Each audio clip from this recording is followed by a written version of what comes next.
Bhagavate Vasudevaya. Om Namo Bhagavate Vasudevaya.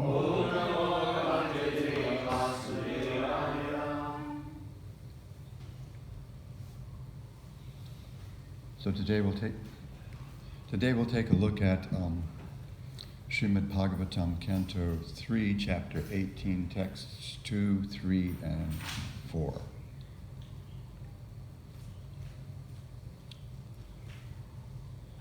Hiranyaksha thinks he's on a roll. What do we have up? 2. Dadarsha tatrabhijitam Dharadaram Dadarsha tatrabhijitam Dharadaram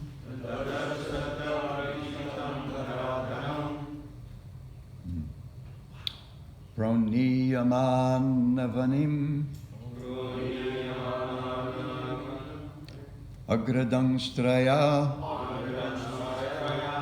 Praniyamannavanim Agradangstraya. I practiced on another verse.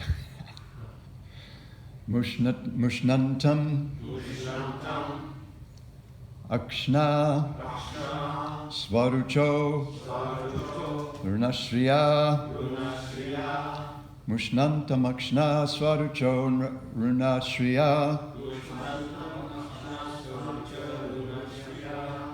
Jahasa Chaho Vanagocharo Mrigaha Jahasa Chaho Vanagocharo Mrigaha Dadarsha Tatrabhijitam Dharadharam Praniyamana Vanimagradam Sraya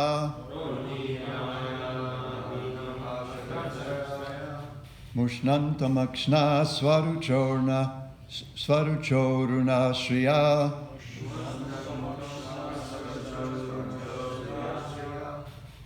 Jahasa Chaho Vanagocharo Mriga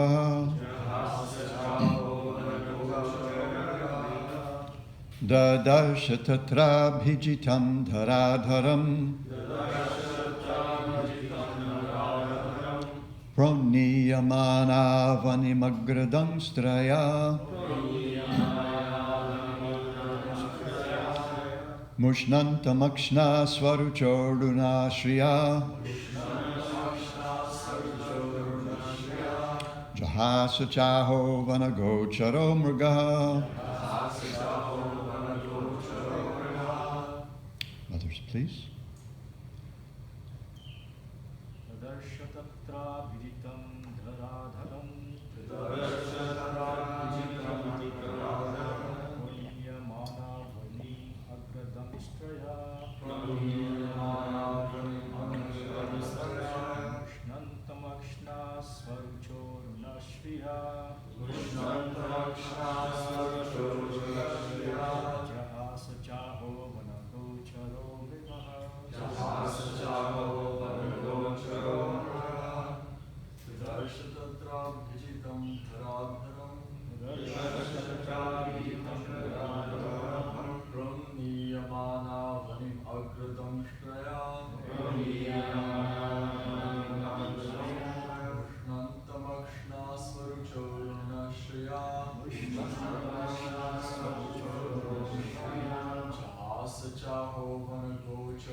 And what else? Synonyms. Dadarsha. he saw. Tatra, there. Abhijitam, the victorious. Dhara, the earth. Dharam, bearing. Praniyamana, being raised upward. Avanim, the earth. Agradangstraya, by the tip of his tusk. Mushnantam, who was diminishing.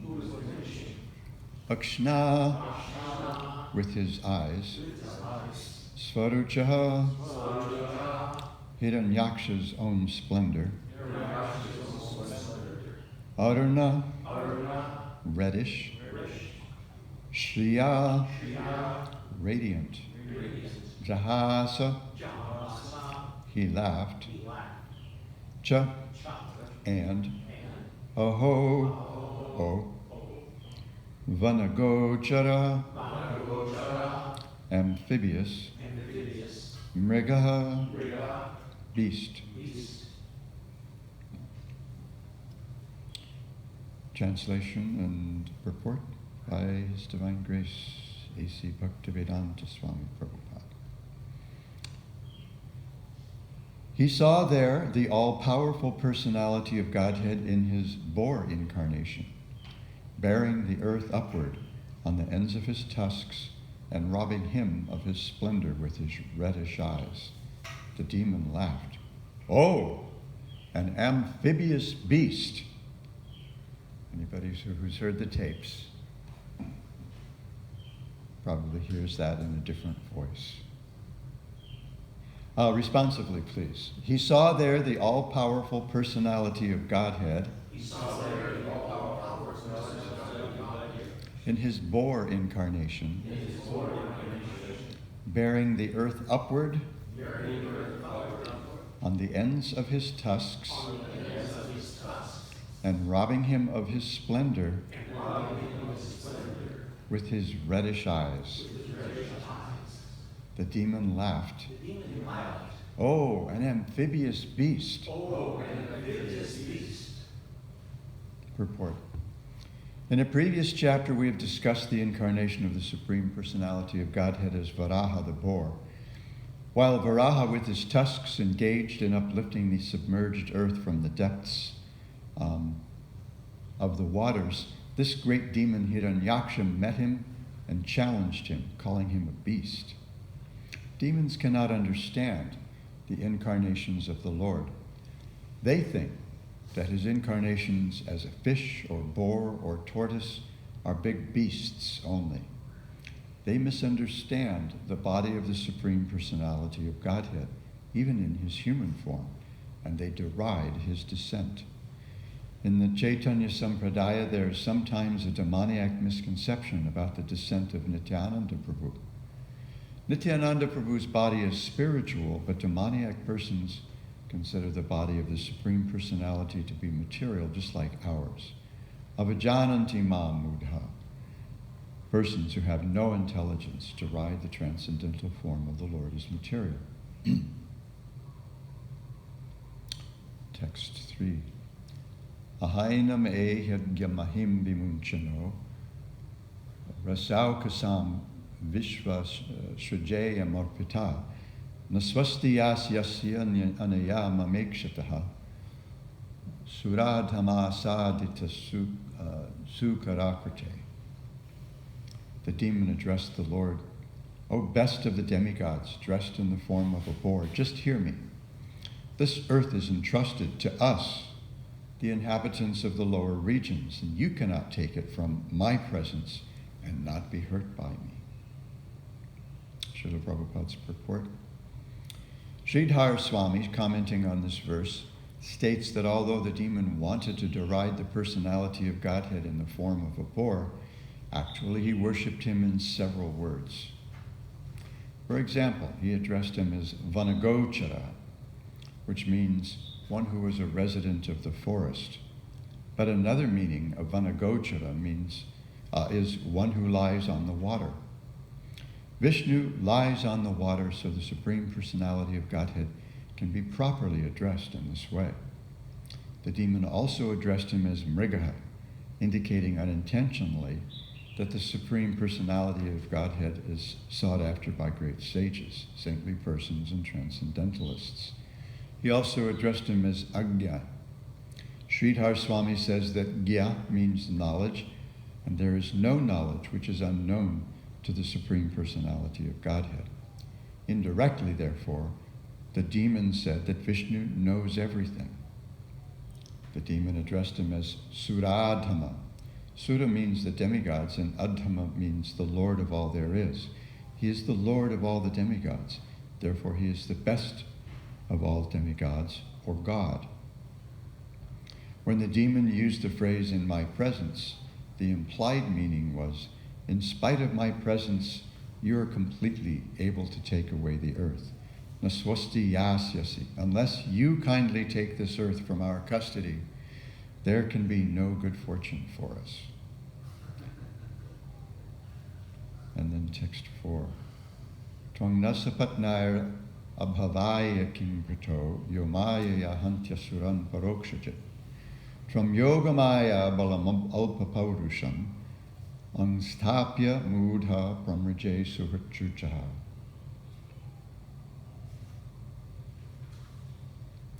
You rascal, you've been nourished by our enemies to kill us, and you have killed some demons by remaining invisible. Oh fool, your power is only mystic, so today I shall enliven my kinsmen by killing you. Srila Prabhupada's purport. The demon used the word abhavaya, which means for killing. Sridhar Swami comments that this killing means liberating, or in other words, the killing process of continued birth and death. The Lord kills the process of birth and death and keeps himself invisible. The activities of the Lord's internal potency are inconceivable.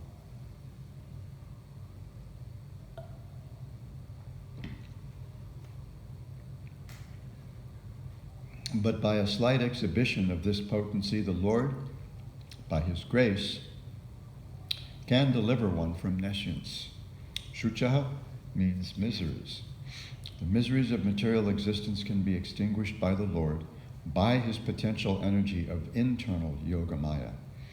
In the Upanishads it is stated, Shvetasvatara Upanishad, Parasya Shaktir Vividhaya Vashruyate. The Lord is invisible to the eyes of the common man, but his energies act in various ways. When demons are in adversity, they think that God is hiding himself and is working by his mystic potency. They think that if they can find God, they can kill him just by seeing him. Hiranyaksha thought that way, and he challenged the Lord. You've done tremendous harm to our community, taking the part of the demigods, and you've killed our kinsmen in so many ways, always keeping yourself hidden.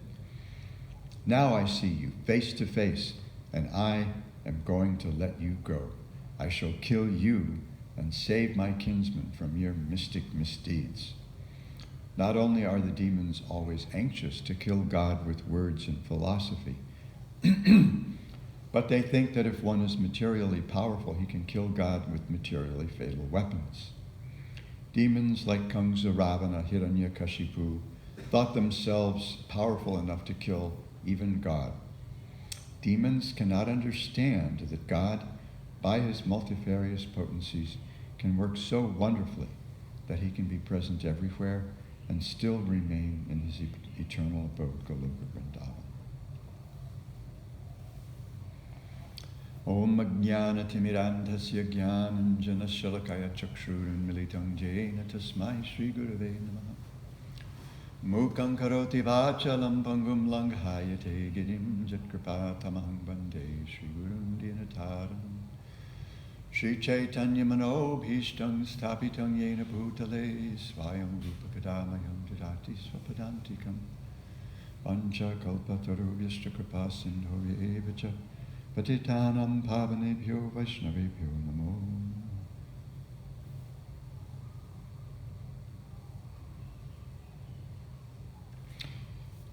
He saw there the all-powerful personality of Godhead in his boar incarnation, bearing the earth upwards on the ends of his tusks and robbing him of his splendor with his reddish eyes. The demon laughed, "Oh, an amphibious beast." The demon addressed the Lord, "O best of the demigods, dressed in the form of a boar, just hear me. This earth is entrusted to us, the inhabitants of the lower regions, and you cannot take it from my presence and not be hurt by me. You rascal, you've been nourished by our enemies to kill us, and you have killed some demons by remaining invisible. O fool, your power is only mystic, so today I shall enliven my kinsman by killing you." So we have a couple of things going on here. One is we have a really good look at the materialistic mentality, which Srila Bhaktisiddhanta Saraswati Thakur refers to in his foreword, I think, to the Brahma Samhita as the materialistic demeanor, which is incapable of stretching to the transcendental realm. In other words, the Lord is adhokshaja, he's beyond the grasp of the material mind and senses. He's beyond our ability to comprehend materially. And this is the insistence of those who are possessed of this materialistic mentality. They,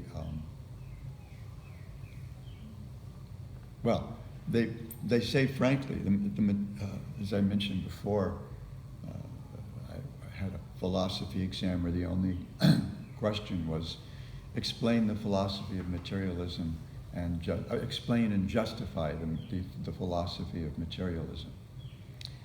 And a big part of, the idea is that there's nothing but matter, that consciousness is itself an illusion. And so their project is to try to figure everything out, to try to put their arms around it, wrap their little minds around everything. And we constantly get it wrong when we try to do that. What is it? The Brahma Stotram? It's referred to as an amalaki fruit, like something the size of a walnut. We think we can take the absolute truth and hold it in our hands like a walnut. And anything that won't fit there, not worth knowing. I mean, that's their mentality. If it can't be perceived with the senses and comprehended with the mind, it must be made up. It must be an illusion. It must be fake news. So here we see Hiranyaksha deriding the personality of Godhead. And he's saying that your power is just material mystic power. I'm so powerful, I can overcome this. And one thing that we see here is that all these terms of derision actually turn back on Hiranyaksha through the eyes of the acharyas, through the Rasika perspective. So, he says, you're just a gochara, you're just a forest wanderer. This reminds us of Shishupal's catalog of insults for Krishna, which our acharyas turn back on Shishupal and they turn them into glorification. Nobody knows what kind of family you come from. Well, that means he doesn't have any material birth. You're just, so many things. Shishupal went, I was going to go through some of those, but I still might, but we can go to, I think it's the 74th chapter of the 10th canto, and you can see, starting with verse 30 or 31, the catalog of Shishupal's insults. Meanwhile, Krishna's counting, because he's promised, right? I'll tolerate 100 insults from Shishupal. So Krishna's counting. And at the same time, the devotees are hearing the insults, But the Rasika devotees, they're hearing how each of these becomes a glorification of the Lord. So Srila Prabhupada points out that a couple of these things that Hiranyakshas, these insults that he intends to hurl. Vanagochara means one who is a resident of the forest. But another meaning of Vanagochara is one who lies on the water, which is a perfect name for Lord Vishnu. So he's actually glorifying him, saying, he's trying to tell him, you're just a beast that wanders around in the forest, just like we have our pigs wandering in the forest here in the islands. And but he's actually calling him the Supreme Personality of Godhead. So we see this is their problem. They try to make fun of anything that's beyond their ability to comprehend. Or they make fun of it while dismissing it as unreal. And this is the nature of our society nowadays. Even most religion is just kind of nominal religion. They talk about God, and they may even feel some sense of dedication to God in some way, but their activities are all self-centered. They're all about their own. They're becoming pious and attaining to heaven, just like we saw with the the Puritans. The Puritans had this idea that, what was it there, like 144,000 souls are destined to go to heaven, and I guess the rest are supposed to live here on earth after God's kingdom has come here, or something like that. So there's this select few.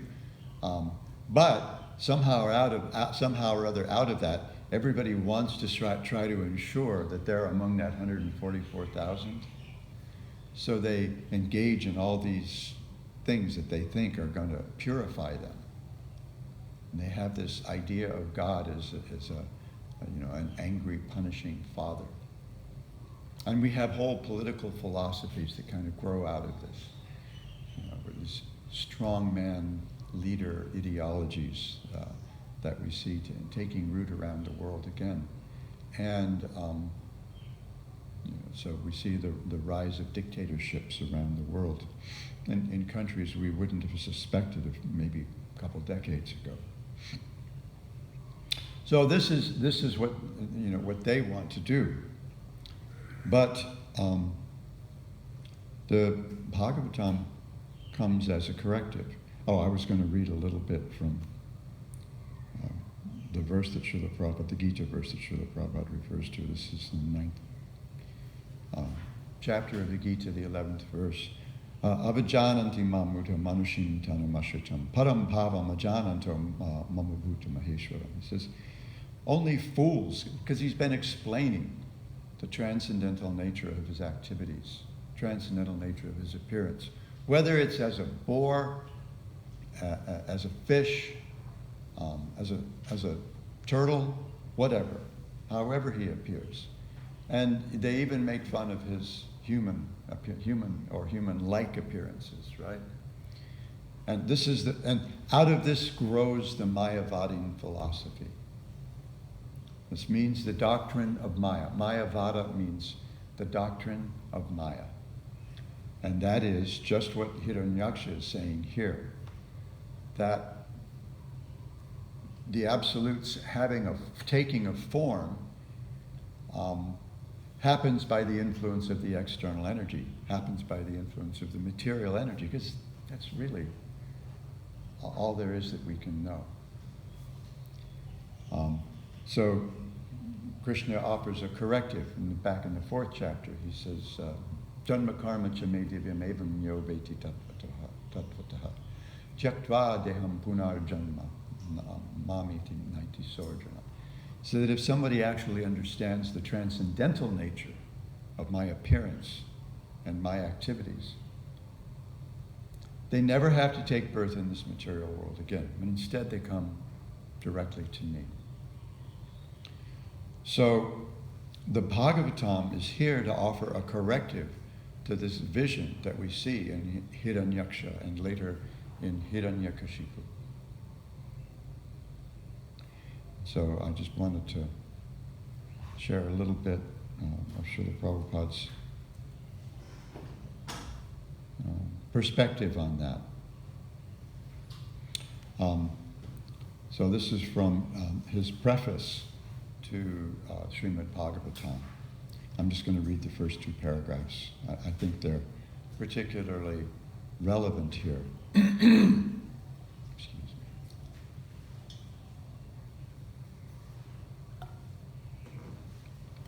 We must know, Srila Prabhupada writes, just listen to the writing, listen to the sentiments, but also listen to the language that he uses here. It's amazing. It's like prose poetry. We must know the present need of human society. And what is that need? Human society is no longer bounded by geographical limits to particular countries or communities. Human society is broader than in the Middle Ages, and the world tendency is toward one state or one human society.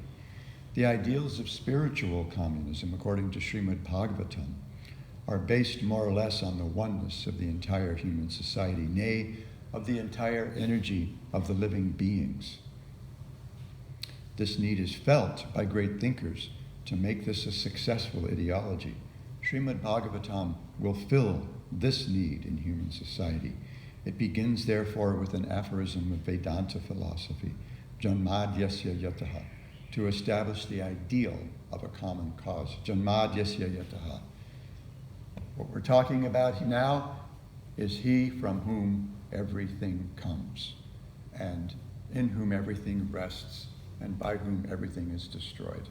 We see that in the very first beginning of the Bhagavatam. Janma Adi, everything's creation and everything else about it. So its maintenance and its dissolution. These things all come from him. So the ideal of a common cause. We are all God's children, I guess. Human society at the present moment is not in the darkness of oblivion.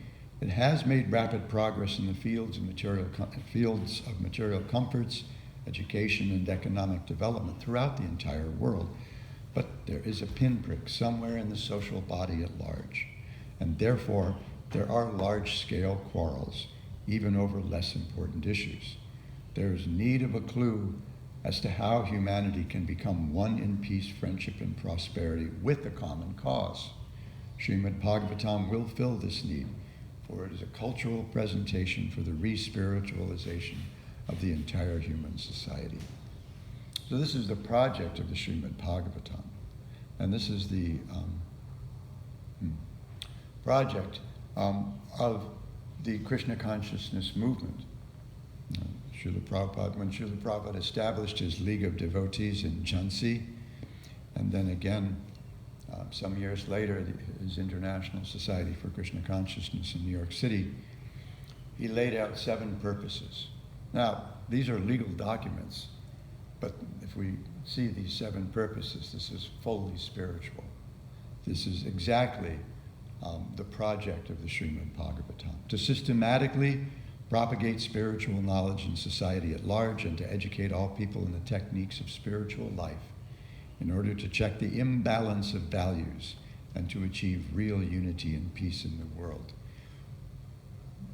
So it's here as to act as a counterbalance to the anarthas that so densely pervade our society, the false values, the false goals that we lay out for ourselves, and provide real artha, real value. Professor Houston Smith, in one of his books, maybe it was Why Religion Matters, but it could also have been Beyond the Postmodern Mind. I can't remember now which one. Probably in both, now that I think about it. One of his central points, Shri Panchatattva ki jai. Gaur Nityananda Jagannath Baladev Subhadra ki jai.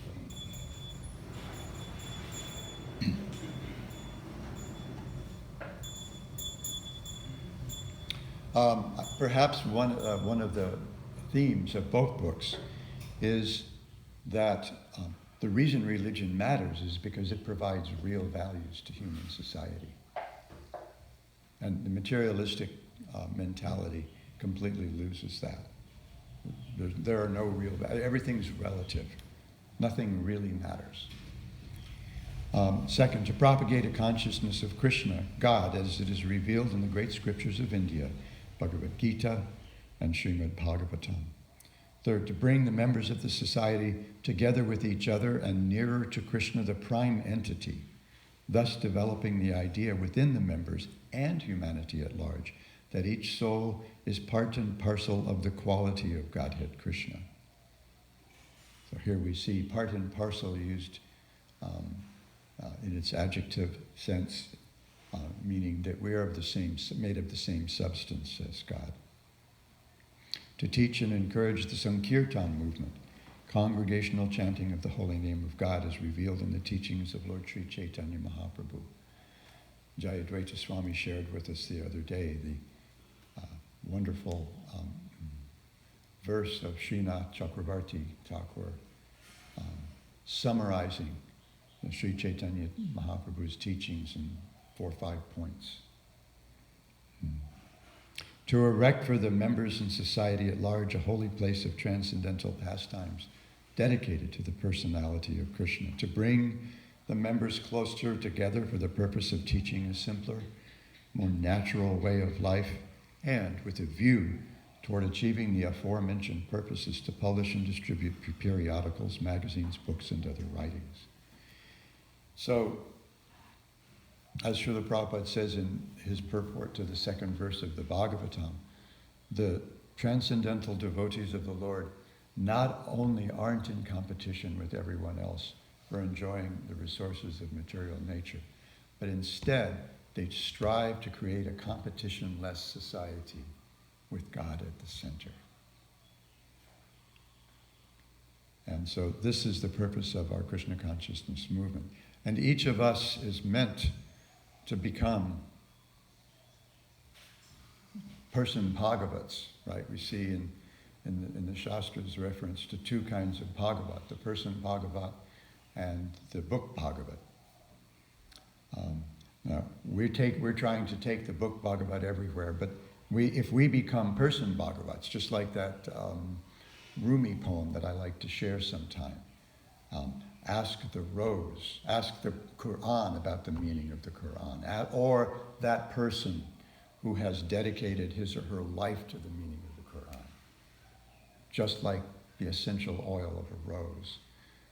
So we're meant to become person Bhagavatams, walking Bhagavatams, which also reminds me of another interesting book from mundane literature, Ray Bradbury's Fahrenheit 451, where everything is turned on its head, where books are seen as dangerous because they give people ideas. Instead, let's just distract them with entertainment. Sound familiar? Books are dangerous. We have all these banned books.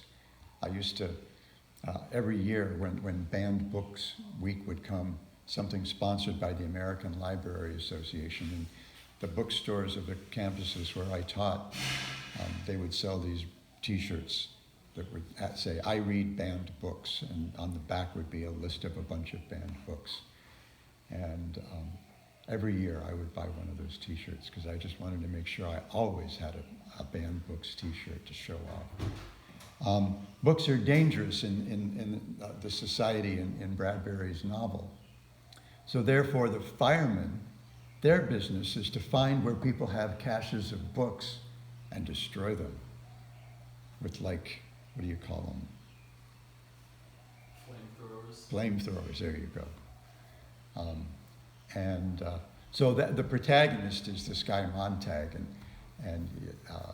but he ends up seeing through it, and he finds he's able to escape from this society, and he finds he's guided to a colony where everyone has become a particular book. Everyone has memorized a particular book and has become A Tale of Two Cities, war and peace, remembrance of things past. I want to know who could memorize 3,000, 3,250 pages of Proust's remembrance of things past, etc. And when I read it, that book again, after having become a devotee, I thought, okay, who wants to become Srimad Bhagavatam? Who wants to become Sri Chaitanya Charitamrita? Who wants to become Mahabharata? But especially Bhagavatam and Bhagavad Gita, Sri Chaitanya Charitamrita. You need those people living in that colony as well. Because this will actually answer the real needs of human society. This will provide real value to human society, something that we can actually pursue, a common goal that we can actually pursue for the common peace and prosperity of all God's children. Okay, my voice in the clock insists that I stop, so I'll stop here. Unless there are some... One quick comment. You mentioned that the materialist or the mind body would place God in the palm of their hand like a walnut with their understanding. They would like to. But I guess he didn't realize that Krishna was one tough nut to crack. That's exactly the point. I had a question when I read that Nityananda Prabhu specifically. No. Okay. Yeah. I know nothing. I did a long queue in database and I just couldn't Find, yeah, I did too, and then I thought, this is probably as much as we need to know. Because I haven't heard anything else about that.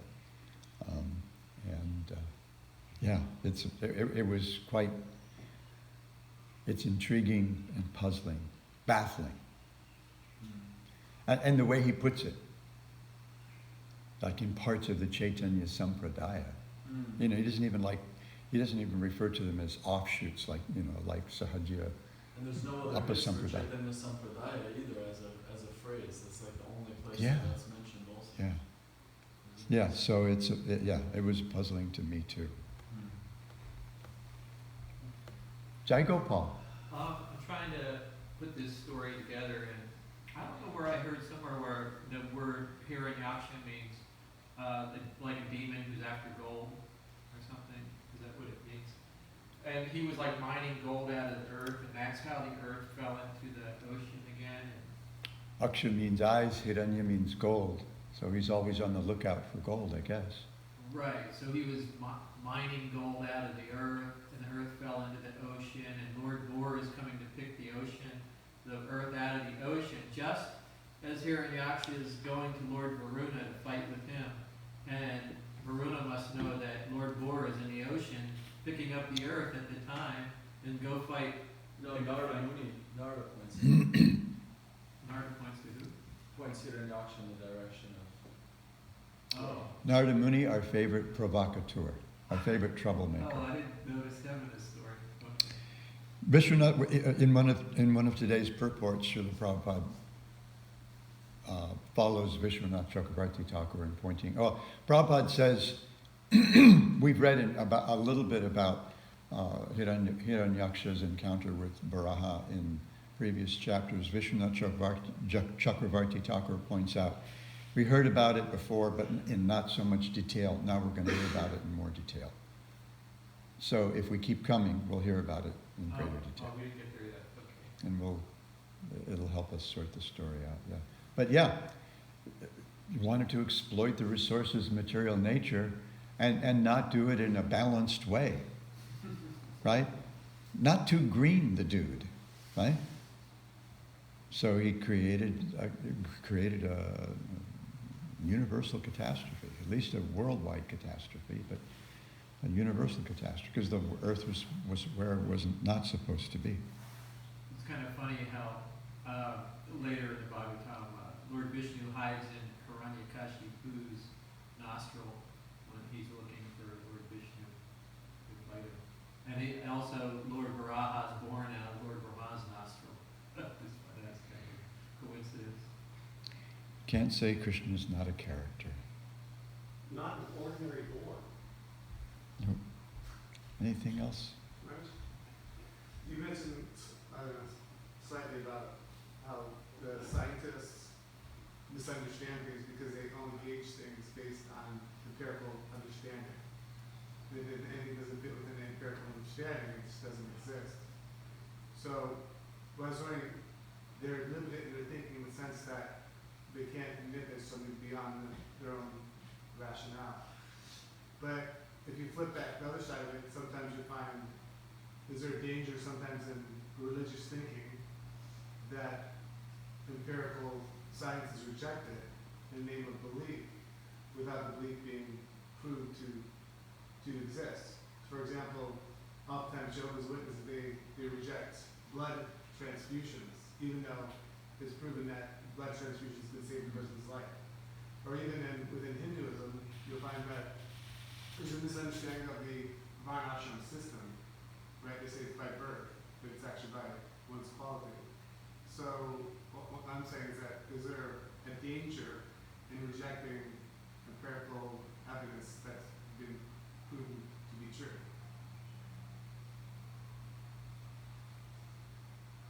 Yes. Okay. We call that fundamentalism. Yeah.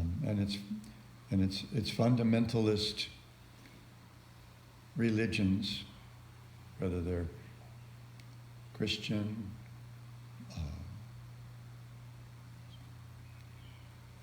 Jewish, Muslim, or atheist. The atheists, these new atheists, they're also fundamentalists.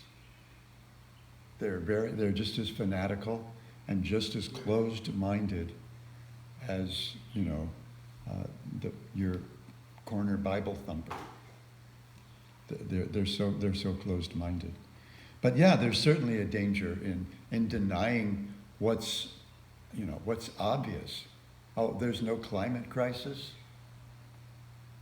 Okay, when's the last time we had any real rain?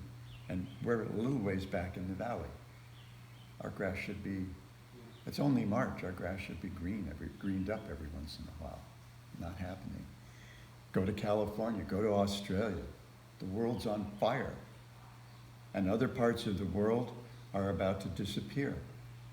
All these small island nations, in the Pacific especially, Vanuatu, and so many other small island nations about to disappear, maybe even in my lifetime. But yeah, but because we believe, some, and goodness knows, we were talking the other day, joking the other day about the end of the world or something, some apocalypse or something. I'm going on 75 years old. I long ago lost track of how many ends of the world that I've missed. Somehow or other I missed something, right? And then a few years ago we had was it 3 just in a couple of months? December 12th, 2012, December 21st, 2000, the end of the Mayan calendar or something like that. And everybody's just losing their minds over this. And even the guy who was predicting it had to revise his predictions twice, I think, before he finally just disappeared, became invisible. We can't even remember his name because he doesn't matter. Yeah, so there is that danger. We need to have a balanced approach. This is not religion. This is a spiritual science. This is what Srila Prabhupada refers to as a cultural presentation for the re-spiritualization of the entire human society. It's not a new religion. It's just the real thing. This is something that will actually add actual value to human society. Put that 1 in front of all those zeros that Srila Prabhupada refers to in the first paragraph of his preface to the Bhagavatam.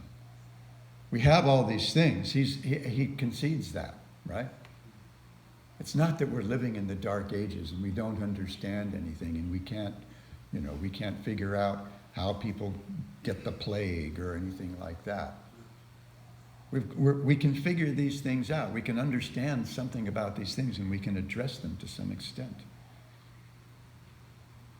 But we're still missing the one thing that gives that, all of that, any value at all whatsoever. So we're looking for a balance. Prabhupada's not saying we're, that we're living in the dark ages because we're not Krishna conscious. He's saying we're quite enlightened in so many ways, but we're missing the real thing. Just as Narada Muni is instructing Vyasadeva, okay, so you've done all these things for the upliftment of human society, but because there's not that one place where you focus on the one thing, that one that adds value to all those zeros, they're all jugupsiktam. They're all not just useless, they're awful. At least compared to this cultural presentation meant for the respiritualization of entire human society. Thank you. It's a good question. Thank you. Thank you. Grantaraja Srimad Bhagavatam Ki Jai Gaur Bhakta.